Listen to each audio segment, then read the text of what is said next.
Good afternoon, everyone. We're delighted you're all here for the Civitas Dei Medal ceremony.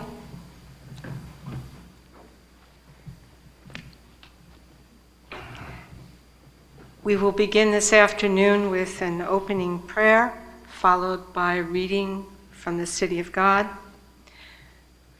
which will be followed by the introductory remarks that our panelists will give with regard to why we have made this award to Judge Noonan, and then the presentation of the medal, and then Judge Noonan's lecture. So just to give you a sense of how this will unfold. At this point, I'd like to ask Father Francis Capone to come and give us the opening prayer.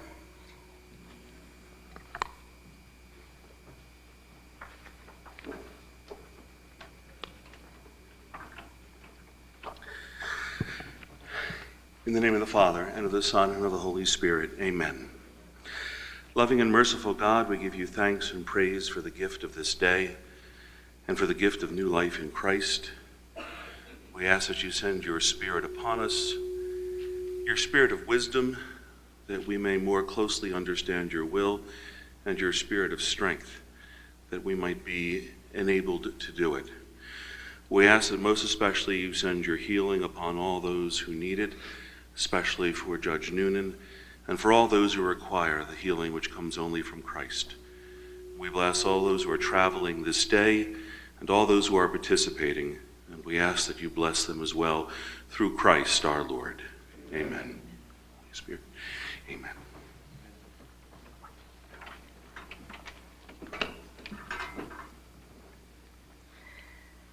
Now I'd ask Dr. Elizabeth Bruderly to come and share with us a reading from St. Augustine's The City of God, Book 19, Chapter 17.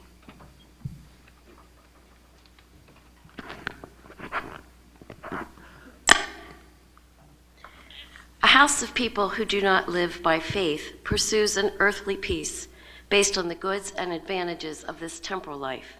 In contrast, a household of people who live by faith looks to the eternal goods which are promised for the future. It makes use of earthly and temporal things like a pilgrim. It is not captivated by them, nor is it deflected by them from the path that leads toward God, but it is sustained by them, so that it may more easily beat the burdens of the corruptible body that weigh down the soul, and may at least keep those burdens from getting any worse. Thus, use of the things necessary to this mortal life is common to both kinds of people and to both kinds of household, but each uses them for its own very different end.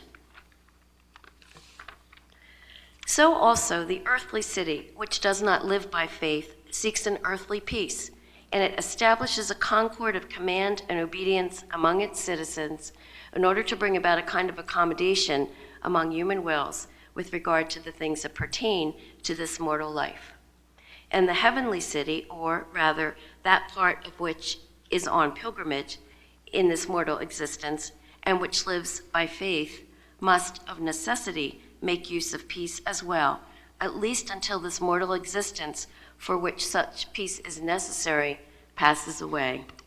Consequently, for as long as it leads its pilgrim life as a captive, so to speak, in the earthly city, even though it has already received the promise of redemption and the gift of the Spirit as a pledge of that redemption, it does not hesitate to obey the laws of the earthly city, by which the things needed for sustaining this mortal life are administered. For since this mortal condition is common to both cities, its obedience serves to maintain a concord between the two, with regard to the things that pertain to our mortal life.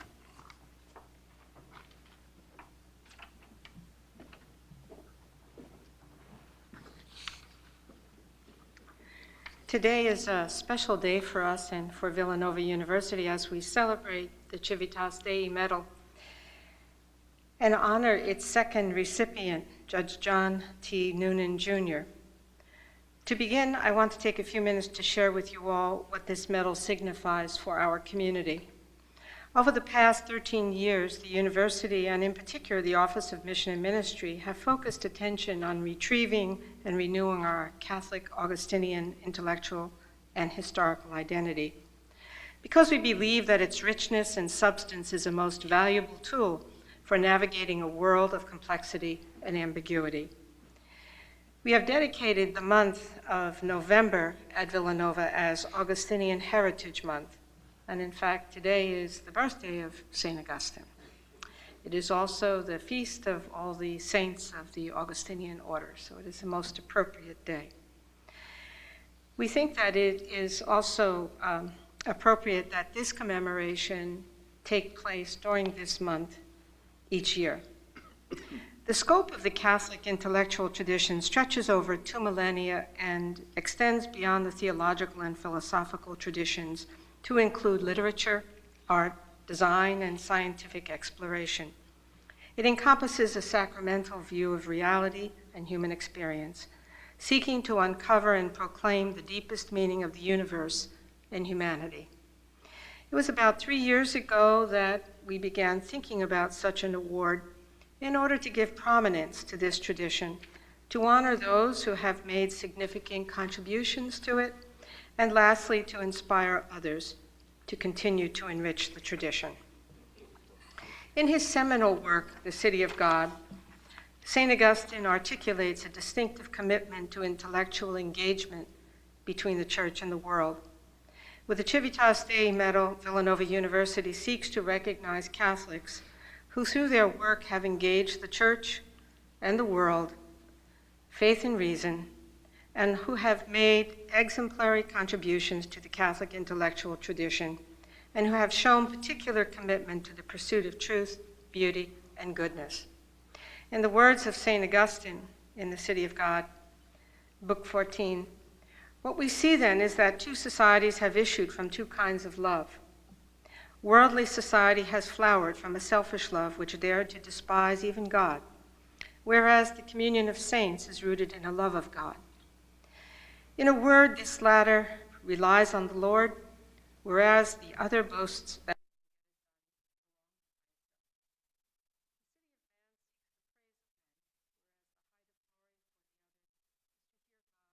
in the witness of conscience. The one lifts up its head in its own boasting.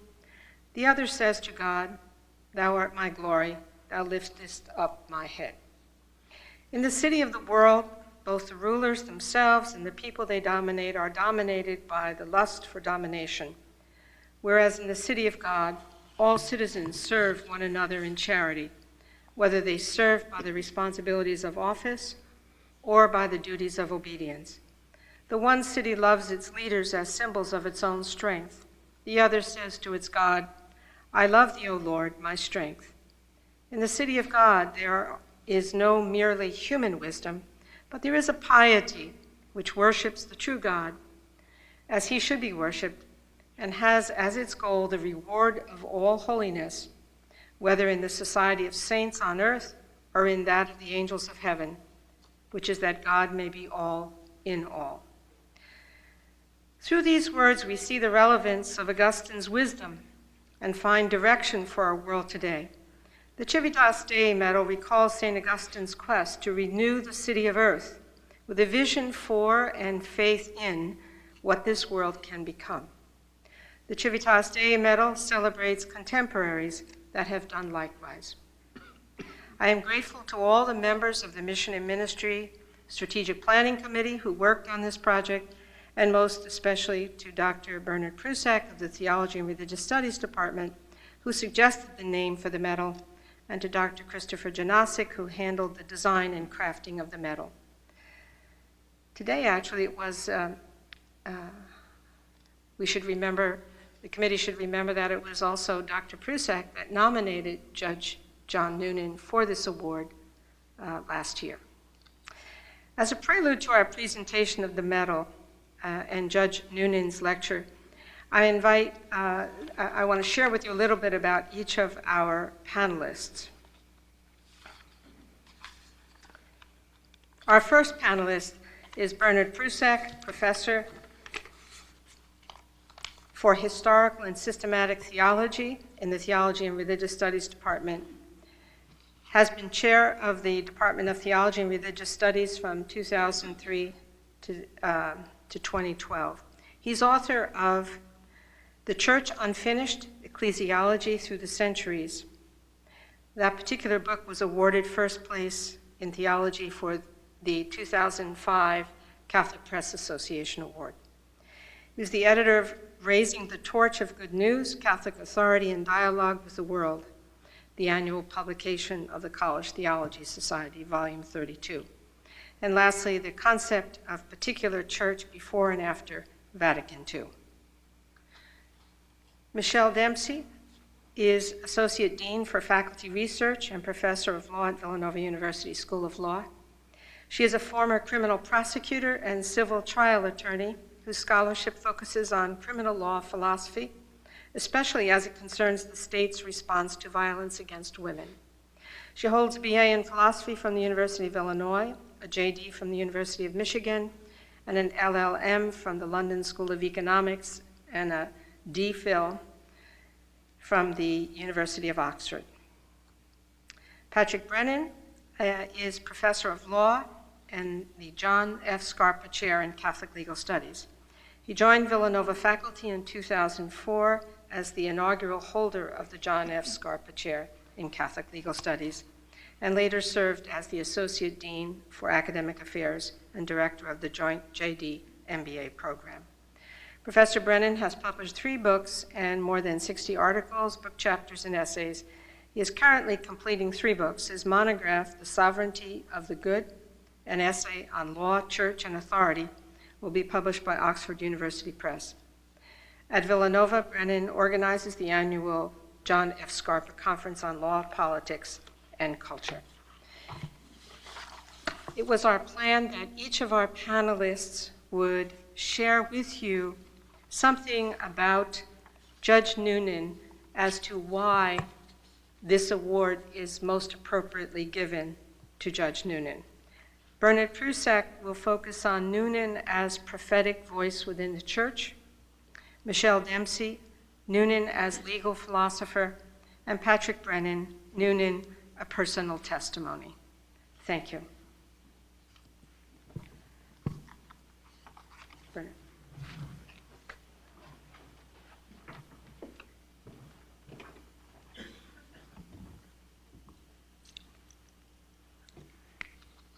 It is my task to focus on Judge Brennan's contribution to the Catholic intellectual thought in terms of those works which were focused on the theme of doctrinal development with regard to ethical issues. And one of the 2 books that I'd like to speak in regard to is his 1965 book, Contraception, A History of Its Treatment by Catholic Theologians and Canonists. And to do that, if you would allow me, I would like to first look back 48 years, and in looking back 48 years, just develop a bit of a chronology which helps to locate the importance of that work in that period of time. So it was in 1827 that Karl Ernst von Baer published his Epistola de Ovo Mammalium et Hominis Genesi, announcing his biological discoveries about the female ovum and its role in human reproduction. In the late 1920s, Koyasaku Ojino of Japan and Hermann Knaus of Austria independently announced their findings about the ovulation cycle. In 1930, a Dutch Roman Catholic physician, Johannes Smulders, wrote about the implications of the findings of Ojino Knaus for the prevention of conception. The concept of rhythm emerged. On August 15, 1930, Resolution 15 of the Lambeth Conference of Anglican Bishops of the Church of England reversed the position they had taken in the 1920 Lambeth Conference and recognized for the first time that there may be a, quote, clearly felt moral obligation to limit or avoid parenthood. The vote was 193 affirmative and 67 negative. It's probably not a coincidence that on December 31st, 1930, Pope Pius XI issued his encyclical letter Casti Connubii, rejecting the morality of artificial contraception, but for the first time deeming the rhythm method to be acceptable. Moving later, it was October 29, 1951, that Pope Pius XII reaffirmed the position of Pope Pius XI, speaking to the Italian Catholic Society of Midwives. 2 years later, something totally new broke in on the human scene. The progesterone pill was discovered and tested. The progesterone pill is one that prevents ovulation or suspends ovulation, is not to be confused with the so-called morning after pill. On September 12, 1958, Pope Pius XII, speaking to a Congress of hematologists in a Vatican audience, critiqued the pill and called it a sterilizant, and as a sterilizant declared it against the fifth commandment. That drew a critique from a number of theologians, including people such as Louis Janssens, Monsignor J.M. Royce, and another theologian by the name of Vandermark. Pope Pius XII, of course, dies, and in 1959, Pope John XXIII is elected, and he establishes a commission to study the issue of birth control or contraception. He dies at the end of the first session of the council that he convened. Pope Paul VI succeeds him and enlarges the Birth Control Commission and specifically removes that topic from the competency of the Second Vatican Council, which was then in session. On June 23, 1964, Pope Paul VI declares the norms of Pius XII regarding contraception and birth control to be still valid. It was in 1965, a year later, that John Noonan published Contraception, a history of its treatment by the Catholic theologians and canonists. That book examined the pressures for change and the possibility of reconsidering the prohibition of birth control. The book minutely analyzed the Church's perspectives on that issue over the centuries. It noted the impact of the medieval emphasis on the procreation and education of children as being the primary end of marriage versus the alleviation of concupiscence and mutual help, which were termed secondary ends, with little or no reference to love. Noonan noted that the Church's doctrine was formed in a society where slavery, slave concubinage, and the inferiority of women were important elements of the environment affecting sexual relations. The education of children was neither universal nor expensive. Underpopulation was the main governmental control and concern. There was an effort to justify marriage and assign a rational purpose and limit to sexual behavior while ever extolling virginity. Noonan noted that the environmental changes requiring a reconsideration of the rules regarding contraception accumulated only after 1850. These changes brought about a profound development of doctrine on marriage and marital intercourse. Love became established as a meaning and end of marital intercourse. Before women were emancipated and marriages in the West came to be called a personal decision, the theological perspectives developed by 20th century theologians would have astonished writers such as Augustine, Jerome, Aquinas, and the canonist Higuccio. Noonan declared, "It is a perennial mistake to confuse repetition of old formulas with the living law of the Church. The Church on its pilgrim path has grown in grace and wisdom." Professor Noonan invoked the revision of the Church's previous prohibition of usury, charging interest for lending money, about which he had written in 1957, as offering a precedent for the possibility of reassessing the prohibition of contraception. He noted that by contrast with the immense banking lobby that spearheaded the movement for changing the Church's position on charging interest, there was no powerful group lobbying for married persons on the issue of birth control. Noonan's scholarship led to his having an advisory role on the Papal Commission, or in relation to the Papal Commission on birth control. The American Catholic Historical Society awarded his book its John Gilmary Shea Prize for the most original and distinguished historical work of the year by an American Catholic. On October 29, 1966, a year later, speaking at an audience with the Italian Society of Obstetrics and Gynecology, Pope Paul VI declared that the magisterium was not in a state of doubt, but in a moment of reflection. The Birth Control Commission had already reported the majority report favoring a complete rethinking of the Church's position, and the minority report saying that since popes had constantly taught this, any change in the position would endanger the teaching authority of the popes.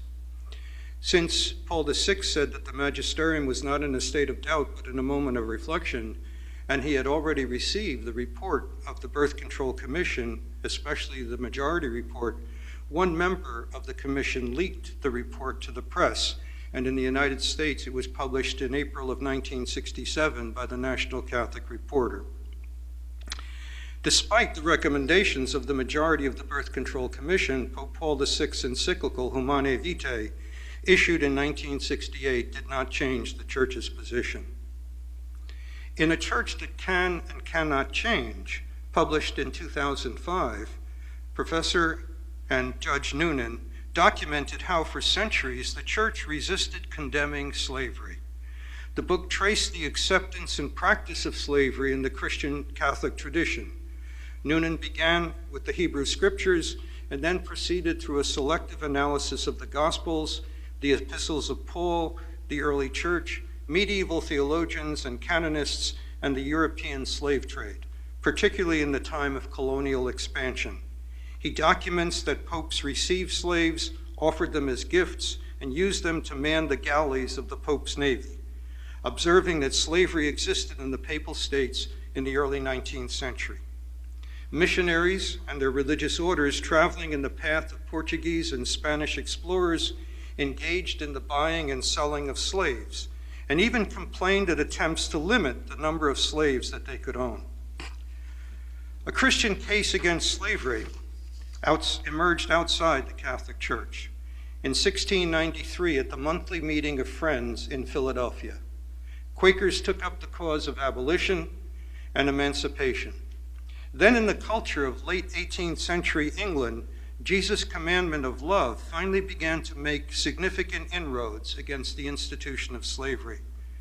Noonan notes that there were 10 distinct condemnations of usury in the Catholic tradition, which with the rise of capitalism ultimately came to be accepted, but no clear and definitive condemnations of slavery until Pope Gregory XVI's prohibition of the slave trade in his letter in Supremo Apostolatus Fastigio, issued in 1839 at the behest of the British government. Commenting on Vatican II's statement in Gaudium et Spes, the Church in the Modern World, and John Paul II's condemnations of slavery in Veritatis Splendor, which are the first examples of slavery being declared inherently evil, Noonan observes that the magisterium came into harmony with the thinking of the body of the faithful. Average Catholics thought, and still think, that the Church had always been against slavery. In reality, rank-and-file believers' perspectives on that issue were ahead of the official thinking. As he says, by 1960, everyone knew that slavery was bad, but as late as 1936, a Catholic moral theologian was still arguing that slavery was, quote, less fitting for human dignity, but, quote, not per se opposed to natural law and not unlawful by Scripture. Noonan concluded that change is not a thing to be ashamed of, to be whispered about, to be disguised, or to be held from the light of day, as grave guardians sometimes think. Change in continuity with roots is the rule of human life. It's been the way of life in the Church. The new and the old cannot in life be neatly distinguished, as the old slowly comes to fruition in the new. His book brings one toward the realization that there has been a certain heterogeneous inconsistency, even not excluding the Church's determination of what is unnatural or intrinsically evil. That served to buttress the book's call for a different kind of development that allows for genuine change, warranted by experience and empathy, new insight and understanding. He tells us that such development is deepened by prayer, meditation, and full attention to revelation, by empirical investigation, and by the intellectual, moral, emotional, and social development of human beings, which becomes known empirically in its results. For example, our present view of slavery and of persecution, inquisition, burning at the stake, as absurd, unjust, and outrageous beyond comprehension. Genuine development proceeds by the rule of faith. The love of God, in his words, generates, reinforces, and seals the love of neighbor. If certain human acts, for example slavery, were once judged not to be intrinsically evil, but then after many centuries came to be considered intrinsically evil, such development can cut both ways, as has already happened with usury. Is it also possible that other human acts, once judged to be intrinsically evil, could come to be considered not intrinsically evil? As a Catholic intellectual and a jurist who with great scholarship and care has applied the concept of the development of doctrine to ethical issues faced by the Church, John T. Noonan, in my opinion, exemplifies the intellectually informed and faithfully engaged believer, envisioned both in the Second Vatican Council's Constitution on the Church, Lumen Gentium, section 37, and in the decree on the apostolate of lay people, Apostolicam Actuositatem, section 6. Congratulations, Judge Noonan.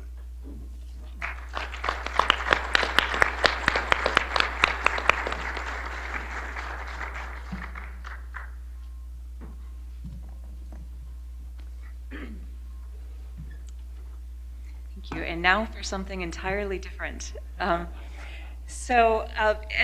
Barbara Wall said, I hold a doctorate from Oxford. It's in legal philosophy, and I'm going to comment on Judge Noonan's work in legal philosophy, primarily by focusing on his work in a book called Persons and Masks of the Law. If I had to describe Judge Noonan's methodology in legal philosophy, it's to say that he's very much a legal historian.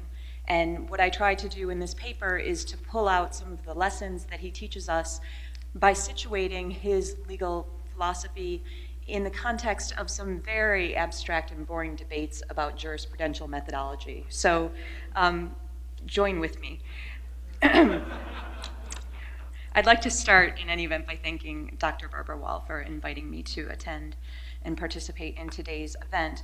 I'm grateful for the opportunity to share a few reflections with you on Judge Noonan's work as a legal philosopher, and I'm deeply honored to have the opportunity to participate in honoring Judge Noonan. I'd also like to thank Marcy Bray, who may be here, but thank you for your tireless work in organizing this event. Okay, so I've been asked to comment on Judge Noonan as legal philosopher, and I will do so primarily by engaging with Persons and Masks of the Law. Despite the fact that Judge Noonan wrote the book when he was not Judge Noonan, I shall refer to him as Judge Noonan throughout, without attempting to place a mask on him, but more just out of respect for him and his position. As I said, I'm going to try to frame my comments in the context of a long-running debate between warring camps within jurisprudence, the legal positivists versus the natural law theorists. So the question I'm going to pose is Judge Noonan's approach to legal philosophy more in keeping with legal positivism or natural law theory? I'll ruin the punchline now. I think he's relatively consistent with both, but he improves both in remarkable ways. And it occurred to me, it's not in the paper, but it occurred to me on the way over here that the book was written and published in the early 1970s, which is just about halfway between the time when the key piece of legal positivist work by a man named H.L.A. Hart was published in 1961. That was called The Concept of Law.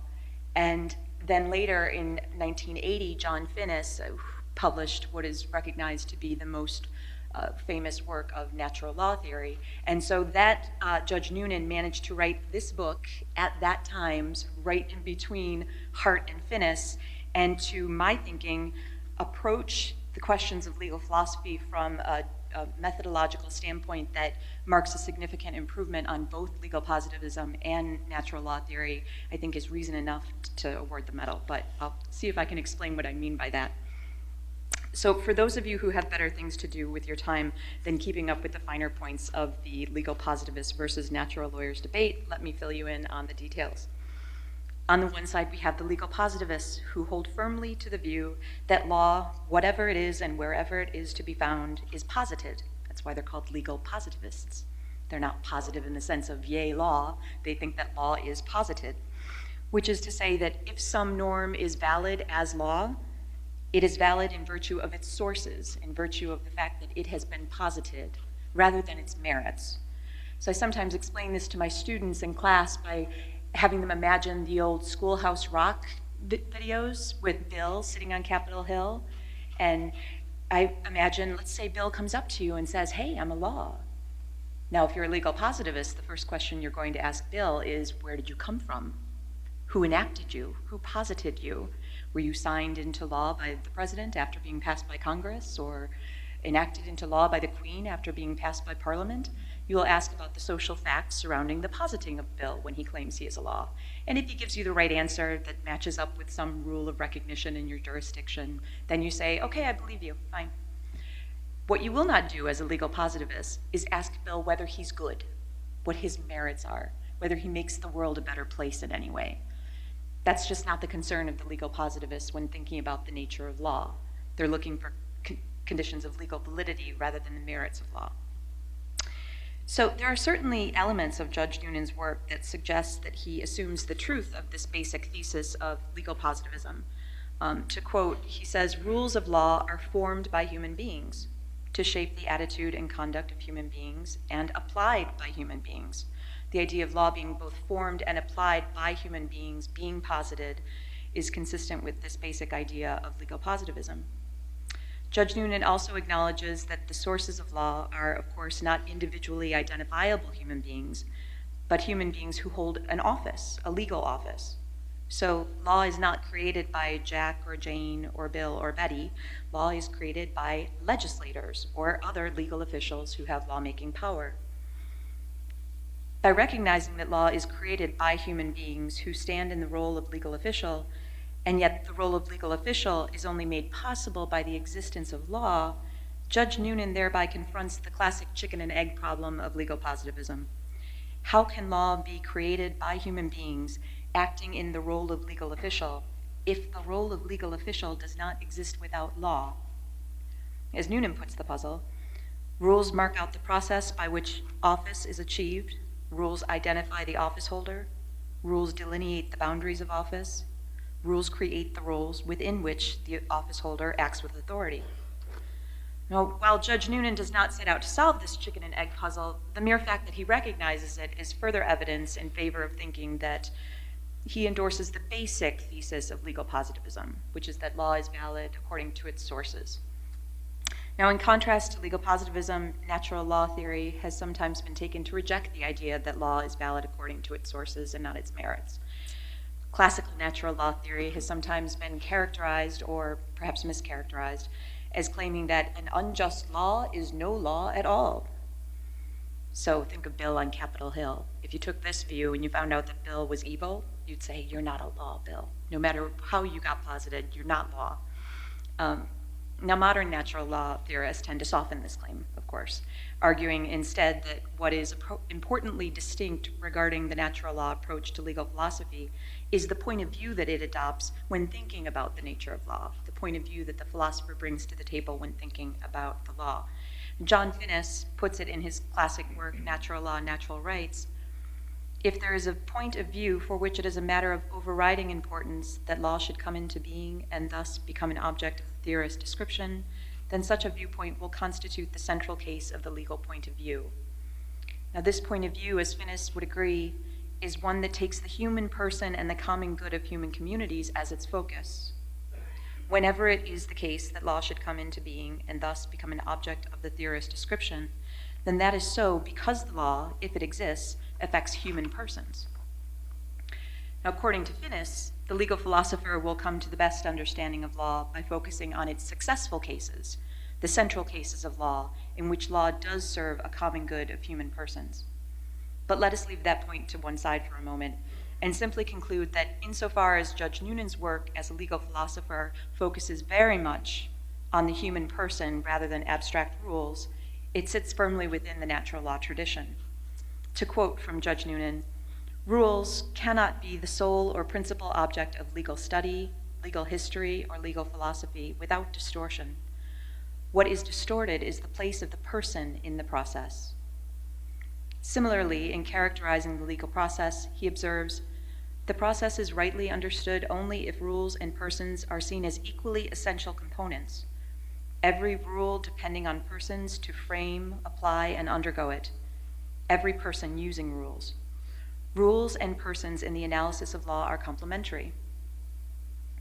So at this point, it seems safe to conclude that Judge Noonan's approach to doing legal philosophy can be characterized as consistent with both legal positivism and natural law theory.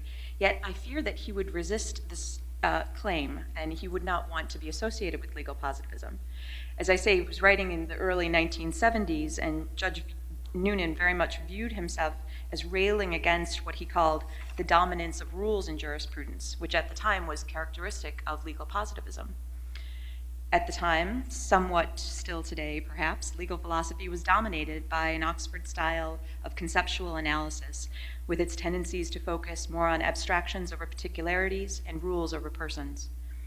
And Judge Noonan clearly took himself to be writing Persons and Masks of the Law as a corrective to what was being offered by those whom he characterized as rule-oriented writers. In one of my favorite passages from Persons and Masks of the Law, Judge Noonan expresses his frustration with this style of thought by comparing legal positivists of the day to a group of experts convened to study and improve railroads without bothering to think about how the railroads and what they do might affect the passengers on the trains. If I had time, I'd read it to you. It's on pages 9 to 10. I highly recommend it. It's rare to find a passage in legal philosophy that's funny, and I think Judge Noonan pulled that off well, so I highly recommend it to you. In any event, thinking about the law as these experts think about railroads without regard to passengers, that is, without regard to persons who are at the center of law, by whom law is created and applied and for whom law exists, is, as Judge Noonan observed, terribly misguided. So he was right then to express frustration with the legal philosophers who attempt to understand law in that way. And he presumably would welcome more recent work in legal philosophy, legal positivist tradition by authors such as John Gardner or John Tassiolis, which has gone some way toward moving the positivist tradition away from abstract analysis and toward a perspective that focuses more on the human person. So perhaps, as things stand, Judge Noonan might be willing to accept at least partial membership in the club of the legal positivists. Now, on to natural law theory. As for where Judge Noonan's work sits within the tradition of natural law theory, I'm somewhat less certain. To be sure, his work is not in keeping with any literal interpretation of the claim that an unjust law is no law. Indeed, as his sustained criticism of antebellum slavery laws demonstrate, he was not naive enough to think that evil laws ceased to have legal power, legal effect, or legal validity. Indeed, the very fact that these evil laws had such power, that's what made them the object of his interest in study. As Judge Noonan would agree, the law can do evil. One of the chief ways it can do so is by creating what he calls masks, by which he means ways of classifying individual human beings so that their humanity is hidden and disavowed. A mask, as he writes, is a legal construct suppressing the humanity of a participant in that process.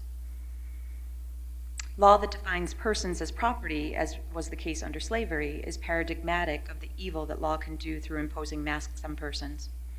But other masks are created through law as well, such as those worn by judges, who may find themselves consciously or unconsciously alienated from their own humanity, applying rules in ways that create additional masks for other participants, masks that deny the particularity of the humans before them and instead reduce them merely to plaintiffs or defendants. You may have noticed, Judge Noonan and others, that I have fallen into a common trap amongst lawyers and legal philosophers alike, that of personifying the law. In the previous passage, I found myself writing and now speaking about the law is creating masks. I was guilty of what Judge Noonan correctly criticizes as attributing to an abstraction the action of living men and women. I've been speaking about the law as if it's capable of doing evil and creating masks for its participants. But persons and masks in the law, Judge Noonan illustrates not how law creates these masks, but how we, the participants in the law, do it to ourselves. In this Tremendous book. Judge Noonan takes up a detailed analysis of 3 historical moments in American law: the creation of the post-revolutionary slavery laws in Virginia, the creation of monopolies to create banana republics in Costa Rica, and poor Mrs. Palsgraf, who, if we have any lawyers in the room, will know all about poor Mrs. Palsgraf and how Benjamin Cardozo treated her quite badly, indeed even forcing her to pay both her own court costs and the court costs of the railroad whom she was suing. Judge Noonan painstakingly details and criticizes these moments in history to teach us 2 important lessons. First, that persons are central in any account of what the law does, so that when we conceive of laws, good or evil, we must never forget the human beings at the center of the story. And the second thing that Judge Noonan's work teaches us is that in order to gain a better understanding of law, we need not focus our attention only on the successful cases, good laws, just laws, laws that do serve the common good. Rather, we can acknowledge that bad laws, even evil laws, are still laws.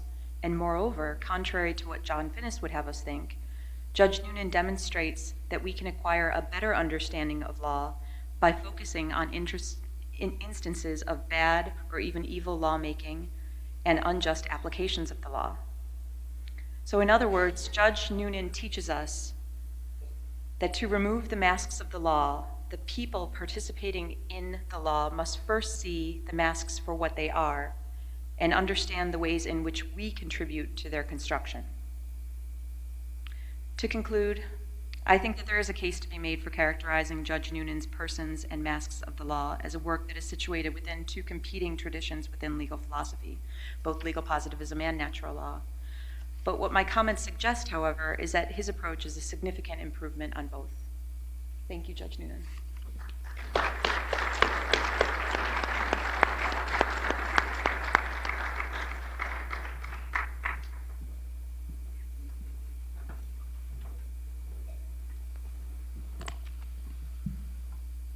The non-lawyers in the room probably have little idea what a prize it is for a recent law school graduate to spend a year clerking for a federal judge.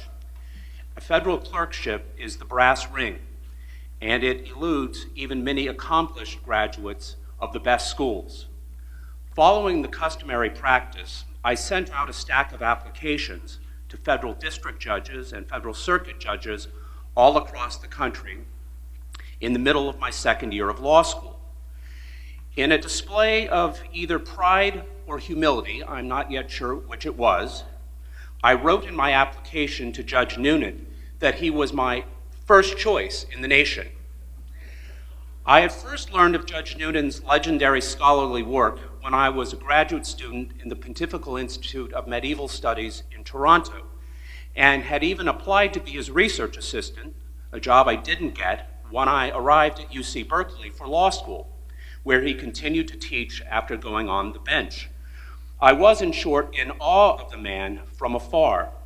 Well, after an interval of a week or 10 days, after sending in the applications, and it seemed like forever, I received a call from Judge Noonan's chambers offering me an interview. I was elated, of course, though realistic enough to recognize that I was undoubtedly one among many more interviewees than the judge could hire. Circuit judges are usually entitled to 3 clerks. At the suggestion of the judge's assistant, we scheduled the interview for some 10 days later. That was, I think, a Monday. So far, so good. On Tuesday afternoon, the phone rang, and I answered. This was long before caller ID, of course, and was astonished to hear an elderly but booming voice say, and I'll never forget this, quote, "This is Judge Stanley Weigel. You have applied to clerk in my chambers in San Francisco. I can interview on Thursday afternoon. I will see you then." Click. I knew in a flash what my problem was, and there didn't seem to be a way out of it. Stanley Weigel had been serving since his appointment by President Kennedy and was legendary as a district judge for brooking no compromise. 2 days later, at the end of my grueling interview with Judge Weigel, he further astonished me by offering me the clerkship if I would accept it on the spot, an unusual move for which I was utterly unprepared. Gathering my wits or losing my mind, again, I'm not sure which it was, I sputtered that I would accept on condition that Judge Noonan, with whom I'd already scheduled an interview, not offer me my first choice clerkship. I won't describe, those of you who know me are laughing loudest, I won't describe what happened next in Judge Weigel's chambers, but you can perhaps imagine my relief when a few days later, that is after my interview with Judge Noonan, he called to offer me the job of a lifetime. Never would I have guessed at the time that many years later, Judge Noonan would make the trip from San Francisco to Phoenix, Arizona to attend my wedding mass. Clerking for Judge Noonan was indeed a life-changing experience, above all because I saw up close and learned from the example of something approaching the Platonic form of a judge, or what Aristotle called animate justice. The chambers was liberatingly free of ideology. There wasn't talk about textualism, originalism, liberalism, conservatism, judicial activism, or the like. Quite simply, there was none of the incessant cant that now dominates federal judicial appointments and the Senate confirmation process.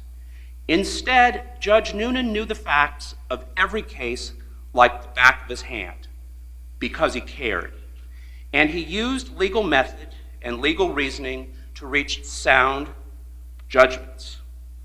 Easy questions were treated as easy, hard questions were treated as hard and susceptible of only probabilistic justification, the stuff of human practical reason, not of either geometry or, on the other hand, pure politics.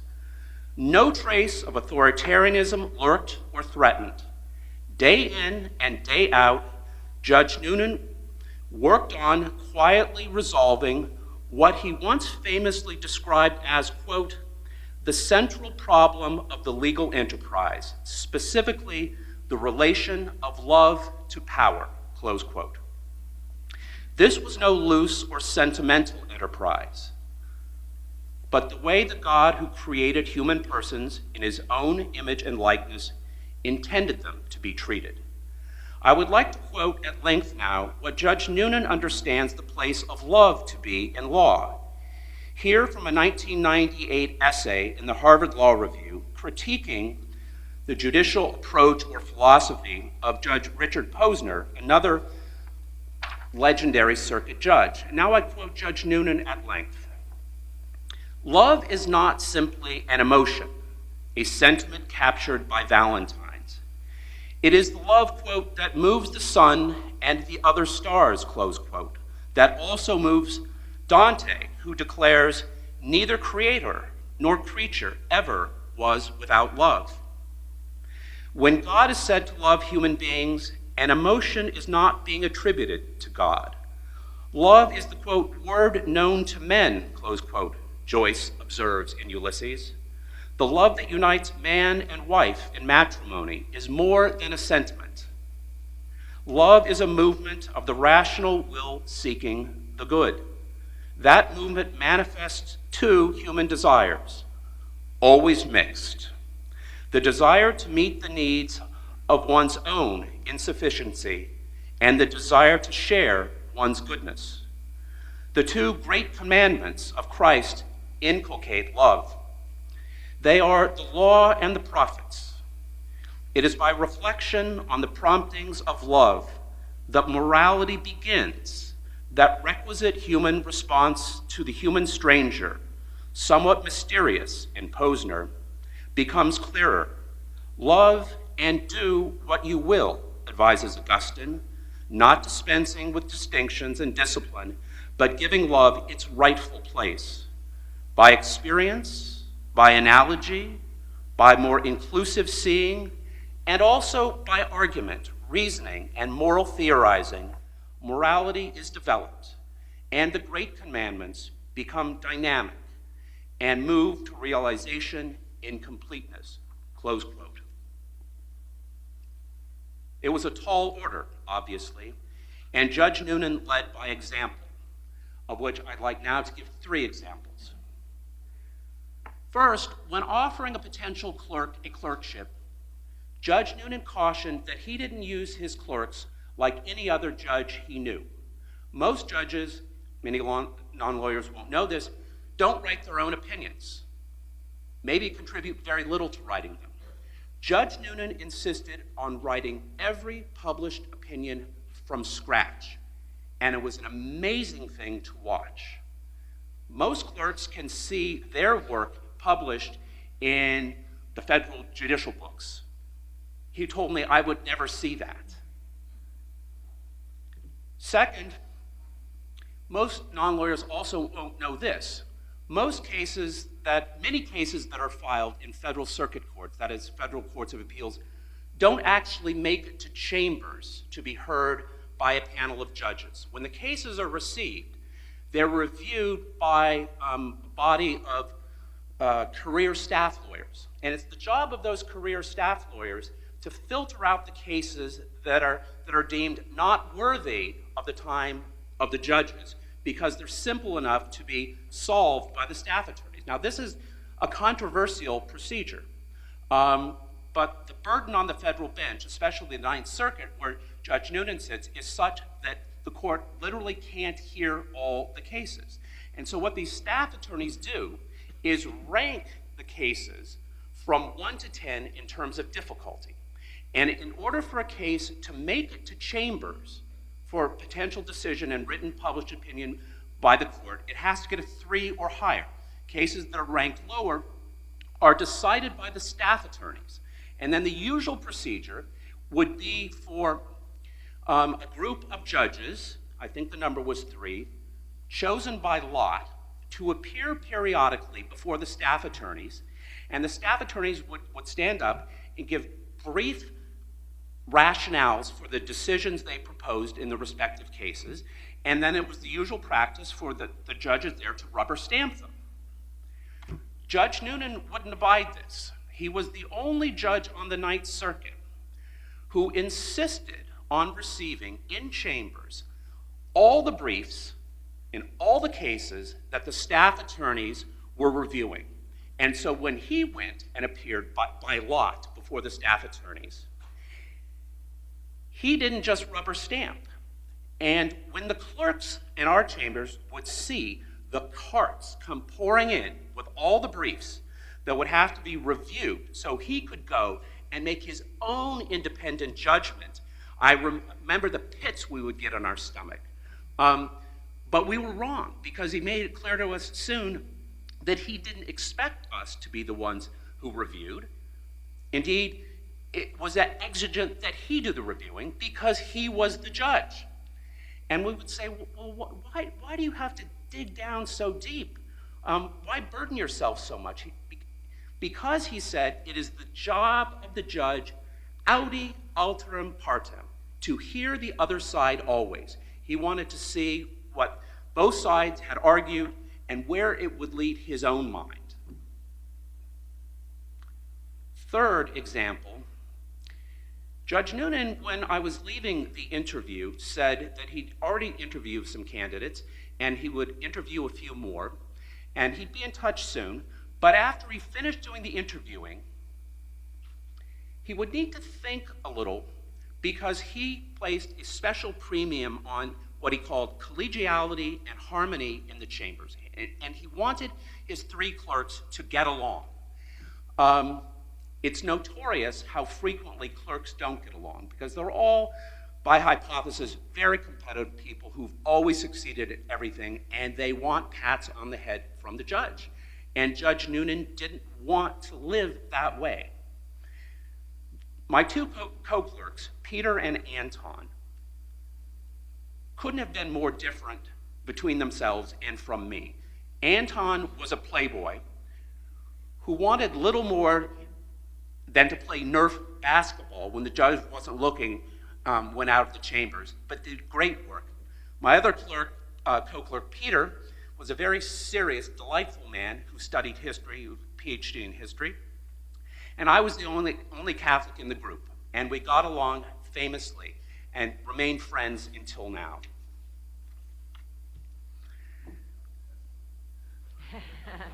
I was afraid you would catch that, Father. We'll take that up. A final vignette will encapsulate the point about the kind of judge Judge Noonan is.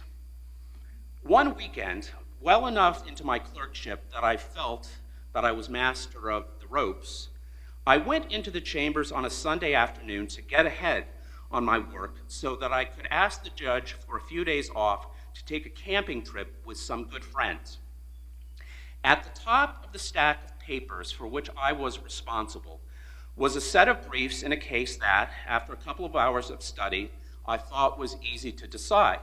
It was ranked a 3 on that scale that I mentioned before, and I was sure I knew both that it wouldn't be set for oral argument, and furthermore, how the judge and his colleagues on the panel would come out on the merits. So instead of writing an analysis for the judge in the form of a memo, as I should have done, I wrote a memorandum of decision, that is an unpublished opinion, the final judgment in the case, and placed it in the judge's inbox on my way out of the door late on Sunday afternoon. Monday afternoon, after a morning of oddly chilly relations in the entire chambers, Judge Noonan strode into my office, closed the door, plopped the memorandum of decision on my desk, and said, quote, "Mr. Brennan, there is one judge in this chambers, and it is not you." Close quote. He was right, and I had been wrong to usurp. The influential American jurist Ronald Dworkin once told the story of how Judge Learned Hand, another of the 20th century's great judges, tried to teach his young clerk Dworkin a similar lesson. He threw his inkwell at Dworkin. It is arguable that Dworkin didn't learn the intended lesson, however, as his own legal philosophy was later constructed around an ideal and omniscient judge known as Hercules. Judge Noonan, by contrast, for all his brilliance and towering erudition, understood and showed himself to be a pilgrim in the law, and before that, a pilgrim in a pilgrim church. Thank you.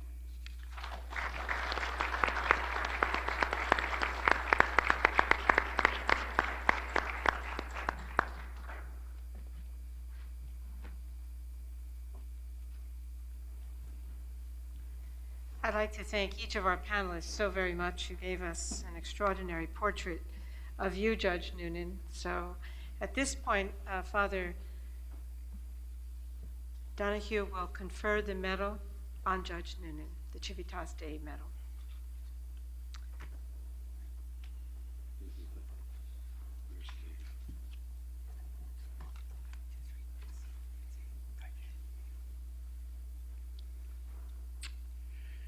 John T. Noonan is a husband, father, scholar, author, teacher, distinguished jurist, and faithful son of the church. Currently, he is Robbins Professor of Law, Emeritus at the University of California, Berkeley. In a scholarly and professional career that now spans 65 years, he has written a number of important studies about the intersection of Catholic moral doctrine and the law. He has authored a series of biographical essays on leading canon lawyers of the 12th century, as well as articles on scholastic philosophy. Many focus on morality and ethics, American and world Catholicism, and the development of moral doctrine. These writings have shaped Catholic debate in the United States for over 4 decades. Among his most influential works are Contraception, a history of its treatment for the Catholic theologians and canonists, and A Church That Can and Cannot Change, the Development of Catholic Moral Teaching.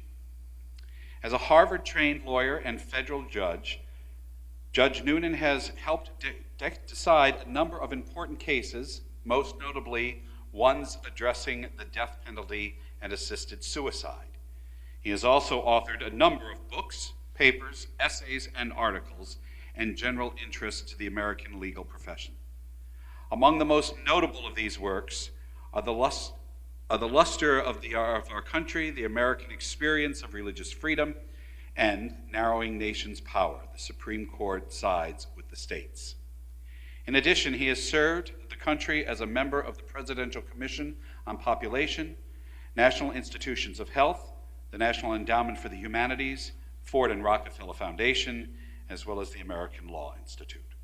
Likewise, he has served the Church as a consultant to the USCCB committees on moral values, law and public policy, law and life issues, as well as the Committee on Social Development and World Peace. He has been awarded 8 honorary degrees, the University of Notre Dame's Medal in 1984, and the Aquinas Medal from the American Catholic Philosophical Association in 1995. Judge Noonan, it is like the elephant in the room. You are not here with us, but you are on a big screen in front of all of us. And so on behalf of everyone at Villanova University, we thank you for making the effort to join us here today. And by the power invested to me by the Board of Trustees of Villanova University, I am proud to bestow upon you the Civitas Dei Award 2013 to Judge John T. Noonan, Esquire.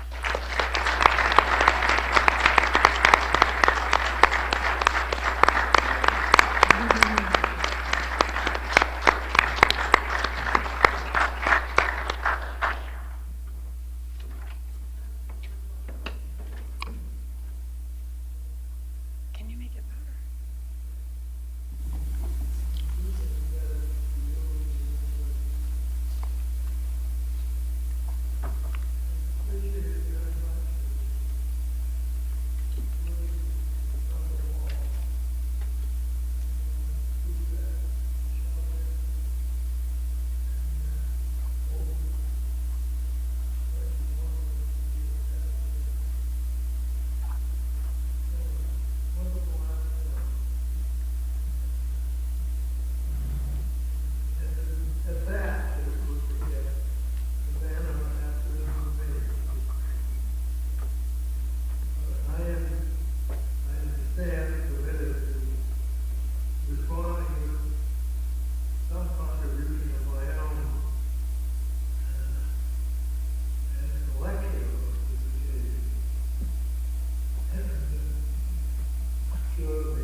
Sitting down because I have that health problem to make that important.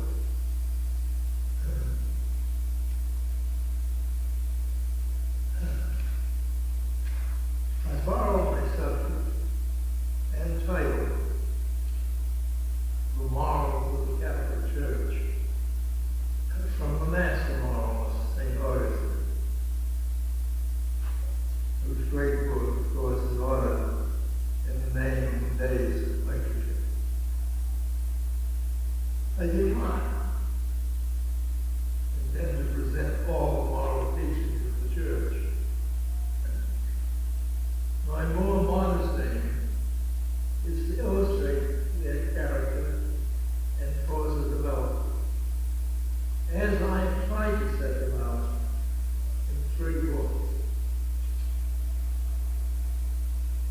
As I shall show, the development of a moral rule follows no law. The development depends on circumstance, on personality, on particular insight and condition. There is no established law or pattern by which development may be predicted. Yet one may sense at times that development is in the air. The Pope, the present Pope, Francis, has expressed a sense that development is desirable.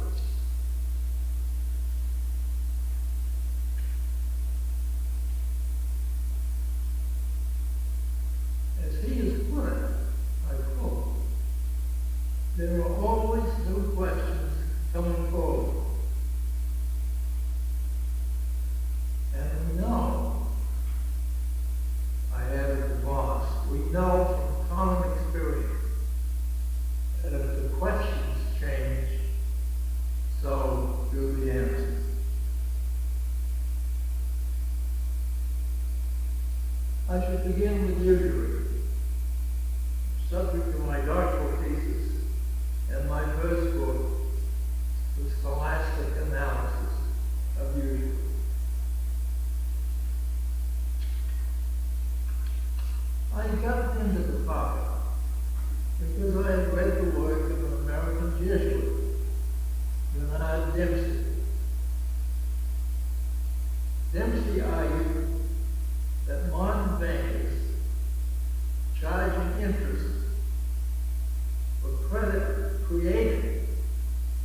of any particularly rigorous analysis of lending or the credit business. It was gracious harmony of unharmonious canons in 1140 that put the topic before the burgeoning students of canon law. In the next 100 years, usury was exactly defined and expansively condemned. Usury, the authorities concluded, occurred in a loan when the lender got back more than the money he had loaned. Usury was any amount beyond the principal, any profit from the loan. The intention to pay such an illicit profit was mental usury, as simple as the actual taking of the profit. The act of lending usury was intrinsically evil and sin against nature.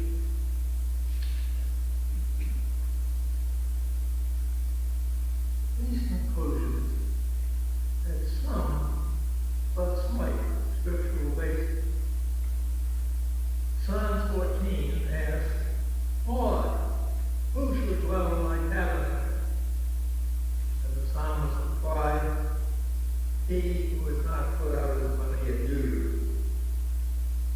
Other Old Testament texts focused on exploitation of a fellow Israelite who was poor.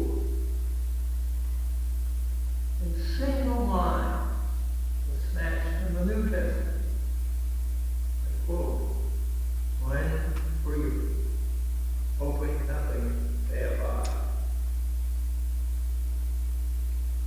I can't resist the line, "Mutuum date in nihil inde sperantes." With papal endorsement, this admonition was treated for several centuries as a commandment for Christians. The scriptural sites were subordinate to develop natural law case against usury. Moving out of verbal equivalence, the scholastic analysis reached its climax in St. Thomas Aquinas. Usury, he thought, was wrong because the use of money cannot be distinguished from its value.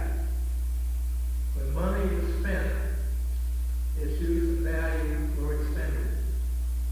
When money is loaned, the use and value were transferred. When a loan is repaid at face value, the value and the use were returned. But everyone will object.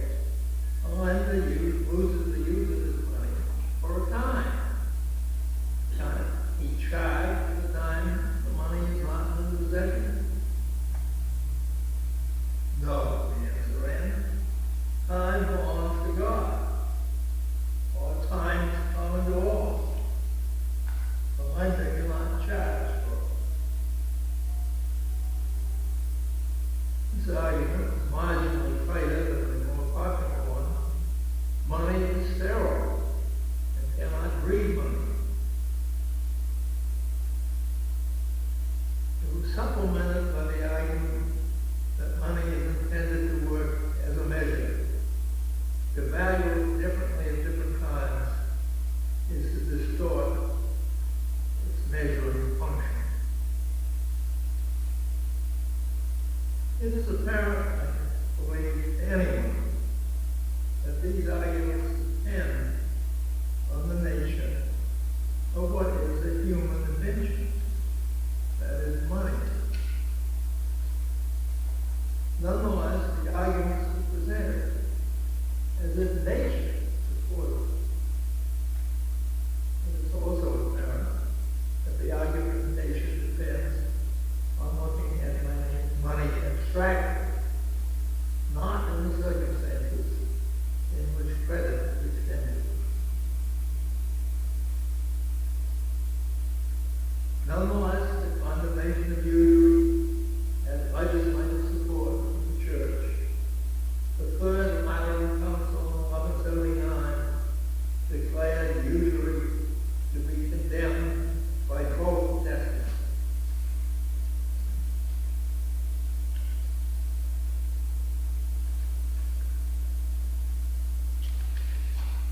The council excommunicated public usury and prohibited acceptance of offerings from them. The council observed that usury was waxing strong in almost all places, so that many, leaving other businesses, exercised usury as if it were lawful. With these pronouncements by the General Council of the Church, no moral theologian or canonist could avoid addressing the evil of usury. Notably, some theologians and canonists, for example, Pope the Fourth, followed by Cardinal Augustine, saw the evil of usury to lie not in the nature alone, but in the consequences to agriculture. The consequences arising from investors preferred to live on their own rather than on investments in the land. But the argument from consequences was generally subordinated to stress on the intrinsic sinfulness of usury.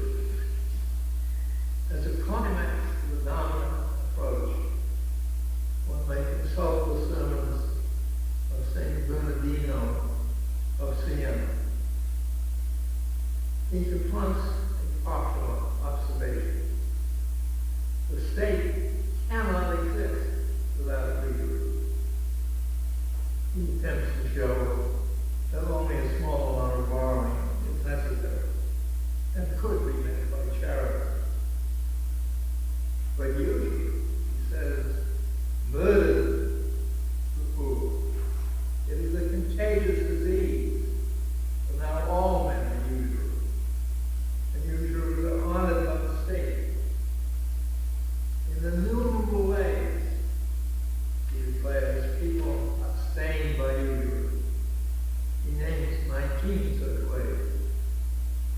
They range from the wives of usurers living on their properties, to lawyers enforcing usury contracts, to confessors absolving unrepentant usurers.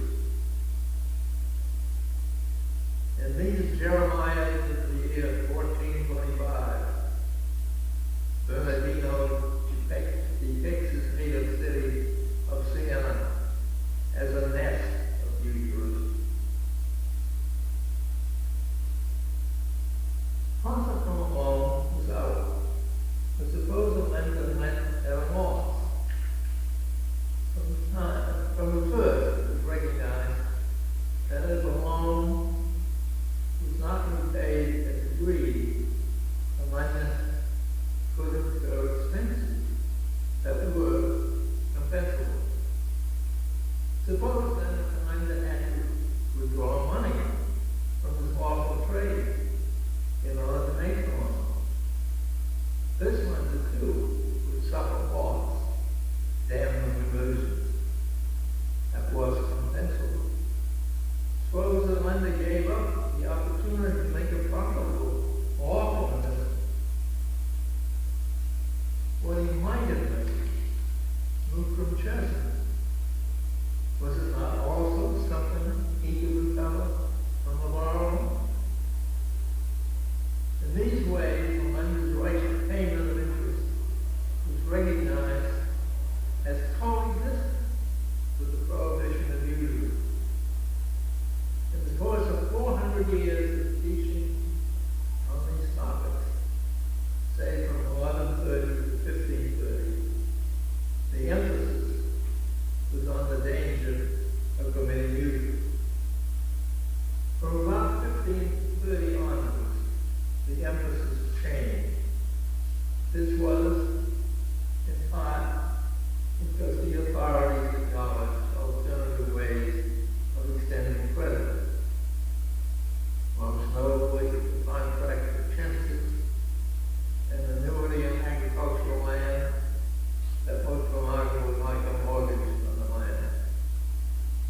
substantially weakened the course of the old prohibition. In the background was the transformation of the European economy from agriculture to commerce. By 1745, Pope Benedict XIV issued the last papal encyclical on Judaism. The Pope repeated the old condemnation, acknowledged the justification for interest,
not accuse people of giving or receiving bribes just because you think that's what happens.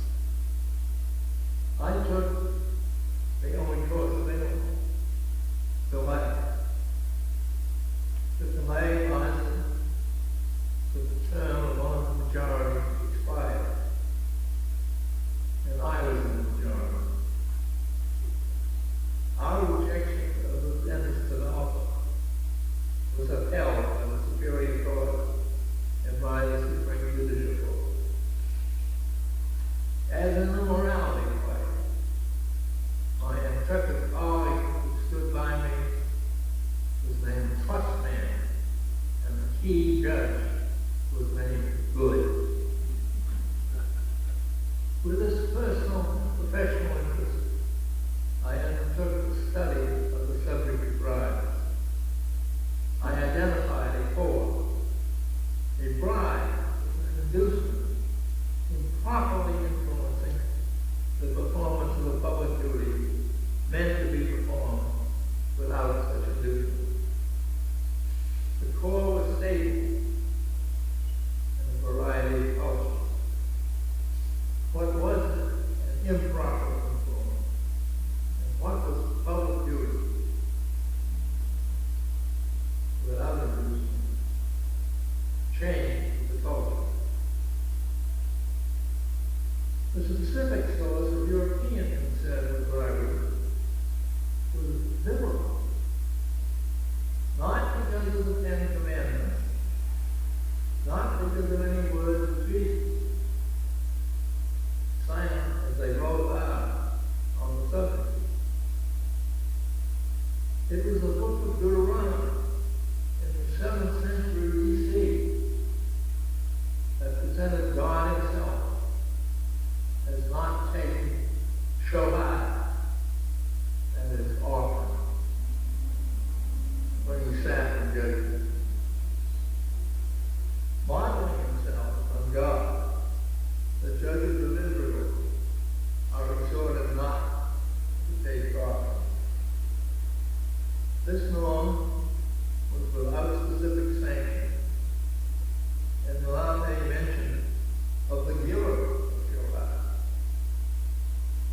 No biblical narrative illustrated its application. Without elaborating the ideal of impartial judges, uninfluenced by gift, was presented. A parallel but separate track was followed in the Roman Republic.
lamenting and deploring the extent of corruption in the provincial government. We cannot determine the truth of these decisions. We can only determine when corruption and justice by money was publicly regarded as a public evil. I turn to Western Europe as it developed the second millennium.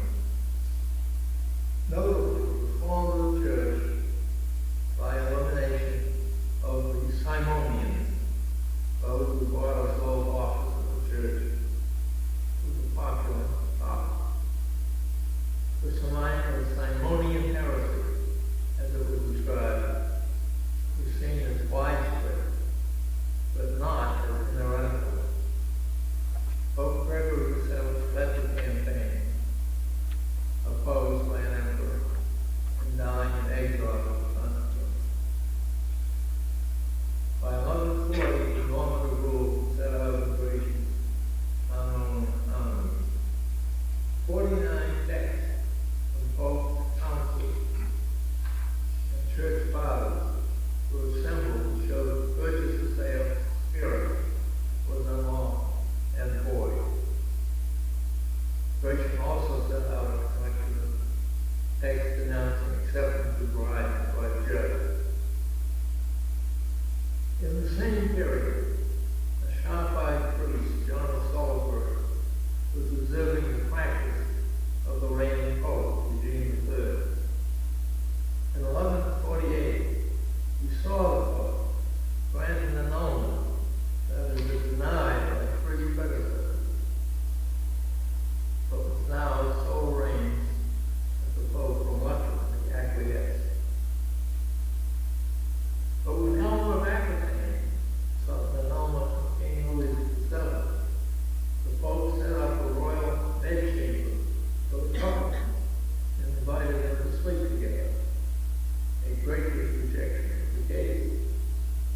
And when he would come to Maurice, supported by the King of Sicily, sought to end his marriage, the Pope interviewed the witnesses and disbelieved them. You of Maurice had corrupted the court, John declares. Nonetheless, the Pope pronounced the marriage good and ran and threw himself at the Count's feet, begging him to love his wife. He then put his own ring on the Count's finger as a sign of the Count's agreement to take back his wife's affection.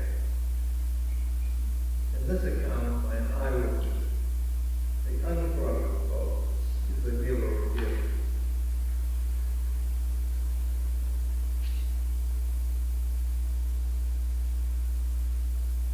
Much later, in 1164, back in England, and the advisor of Thomas Becket out of Canterbury, John Salisbury set out a course of action to be taken to Rome, to counter the influence and money of King Henry II.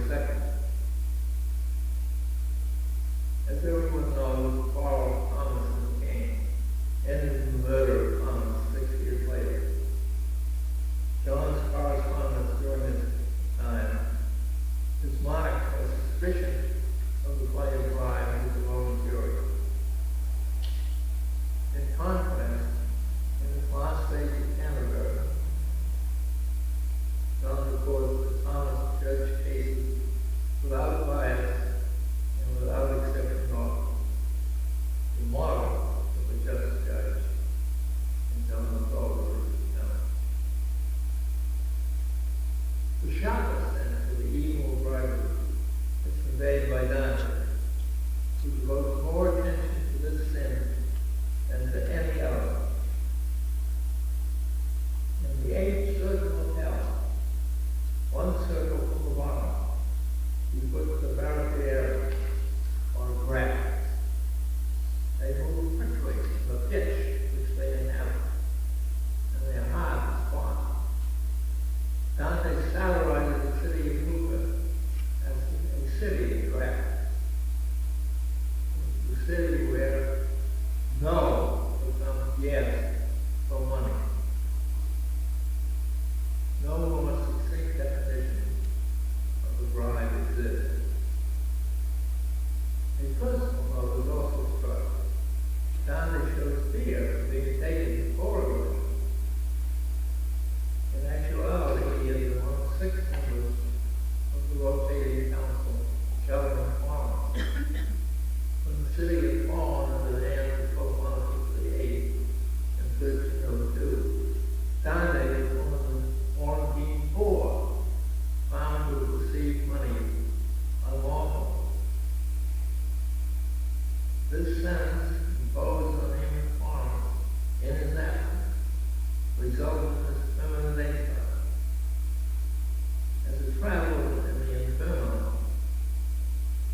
hung upside down, their feet on fire. They are the vile followers of Simon the magician. Dante expresses no hope for reformation on earth. Only in Paradiso we find written by angels on the sixth side, love justice, you rule the earth. A second enunciation of the highest standard embodies another literary masterpiece, Shakespeare's Measure for Measure. The surrogate ruler Angelo seizes the bribe, the sexual surrender of Isabella, in exchange for releasing her brother from the sentence of death. She replies, lawful mercy is nothing in the power of redemption. She is willing to let her brother die. The strategy designed by the Duke saves the brother, and the Duke goes on to judge Angelo. Isabella is moved to kneel and intercede for him. Her redemptive act, no bribe, achieves merciful end. But what is it if we enact the lawful redemption and powerful redemption? In either case, the judge is deflected from imposing sentence. Measure for measure, the title taken from the Gospel of Matthew, poses the question and embodies an answer without making an argument. I move to a third topic of moral interest, intolerance. More specifically, intolerance of another person's religious belief or lack of belief. As Christians first appeared in the Roman Empire, there was a small, persecuted minority whose survival depended on obtaining tolerance for themselves. When in the 4th century, Christianity had secured legal toleration, Lactantius, advisor of the Emperor Constantine, wrote, religion cannot be compelled. The whole thing must be done with words, quick. Separation of church and empire was too countercultural to be comprehensible when the emperor became Christian. The idea that Catholicism be established by law became irresistible. The idea of implied coercion of Christian dissenters. Augustine and other African bishops sent a delegation to Ravenna to ask the emperor not to legislate against the donors. The delegation came too late. The laws against them had been enacted. Augustine now discovered that persecution worked. Such medicinal harassment, as he characterized it, such medicinal harassment as beating was necessary. But hardness cannot be changed by words. Insidiously, the seven lines of the cycle in class offered Augustine an analogy.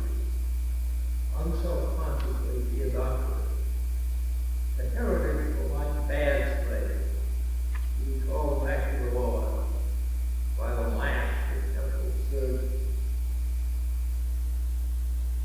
Force of a heart of faith was not advocated by Augustine or other theologians, as did the pagans or the Jews. Persecution was reserved for the baptized. The line drawn reflects psychological and sociological reality. Those closest to belief, those taught, were the most strong. They were also the easiest to go out the word. Augustine favored coercion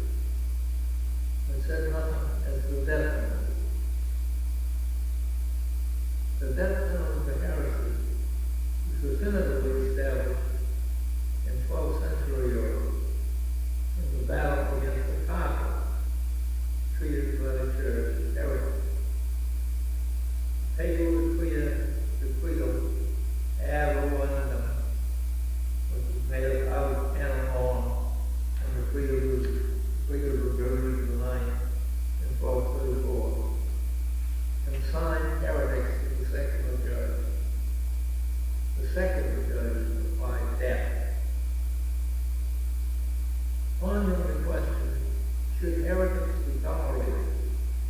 St. Thomas Aquinas answered, no. After the first and second collection, the still unrepentant heretic was to be turned over to the second authority. God, St. Thomas knows, was always willing to forgive, as the apostles show. But, I quote, the church cannot imitate this. The most showing line in Thomas. Priests are themselves pivotal in judging animals to be a real heretic. Priests do not acknowledge that their judgment may be cooperative in the taking of life. Beyond whose John died, Johann was up on the roll with the victim as the machinery of death clanked into the 15th century. The first courageous critic of the system was Erasmus, for whom persecution was appalling, sharply contrasted to the Christian folly of following Christ. Prophetic in his time, Erasmus did not persuade the faith. I speak now candidly. I was not persuaded either when I encountered criticism of the prevailing teaching in my youth that acknowledged it would be abnormal circumstances in which this establishment was the better cause of the Catholic Church, but maintained that in a just society, the Church should be established and heresy suppressed.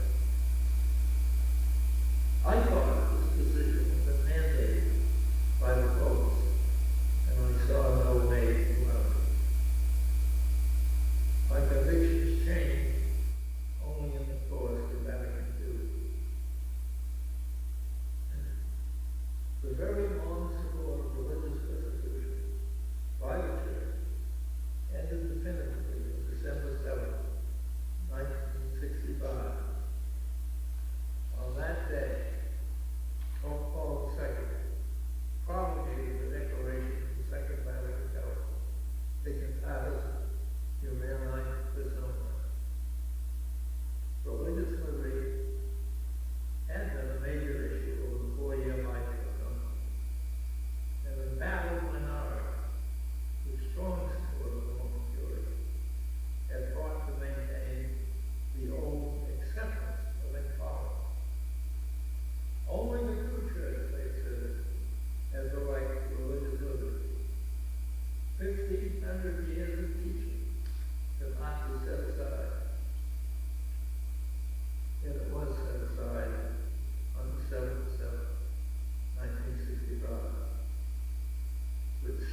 Thank you so much, Judge Noonan. This has been a wonderful afternoon. At this point, I would like to ask Catherine Geddick-Soltis to come up and to deliver the benediction. Thank you.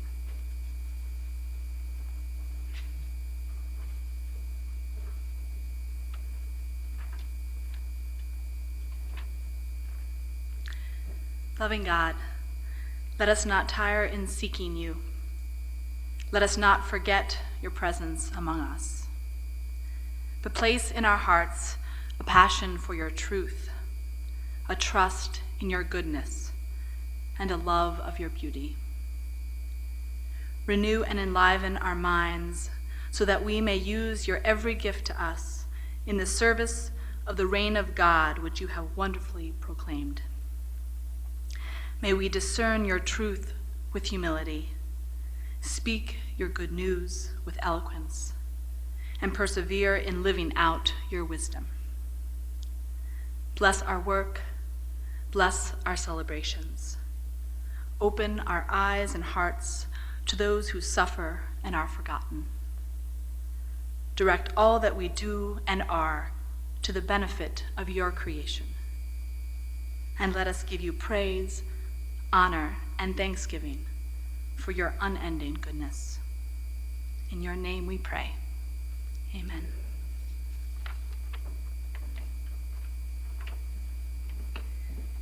And now, Judge Noonan, in your absence, we will continue to think of you in this memorable contribution that you have made, but especially the memorable contribution that you've made with your whole life's work. We're most appreciative and grateful for you. And we are going to celebrate with libations and food in your honor, of course. So we're most grateful. We wish you were here, but we understand, and we send our gratitude and appreciation for all that you've done and for all that you are. Blessings on you. God bless.